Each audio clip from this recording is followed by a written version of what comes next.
জুলাই জাদুঘর অবিলম্বে ওপেন করে দিতে হবে জাতির কাছে। জুলাই স্মৃতি শহীদ ফাউন্ডেশন তার কর্মকর্তা কর্মচারীরা গত 4 মাস ধরে বেতন পায় না। মাননীয় বিরোধী দলীয় নেতা, বিরোধী দলীয় চিফ হুইপকে বলছি, বাজেট সেশনে অবশ্যই আপনাদেরকে এইটা সংসদে রাইজ করতে হবে। কোটি কোটি লক্ষ লক্ষ কোটি টাকা লুটপাটের বাজেট হয়।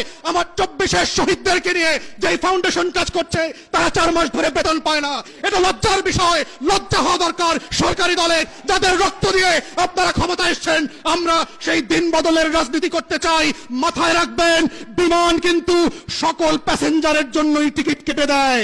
মনে রাখবেন, শুধু একটা ফ্লাইট চলে গেছে বলে নতুন কোনো ফ্লাইট হবে না, সেই দিন কিন্তু হবে না। আপনারা ভুল করবেন, আপনাদের জন্য আবার বিমান রেডি করা হবে জনগণের টাকা এবং রক্তে। যদি সেই দিনটা না চান, বাংলাদেশে রক্তের শাহাদাতের উপরে দাঁড়িয়ে গণ-অভ্যুত্থানের আমলনামার উপরে ভিত্তি করে বাংলাদেশ পরিচালনা করবেন, এই আহ্বান জানিয়ে আমার বক্তব্য এখানে শেষ করছি। আসসালামু আলাইকুম।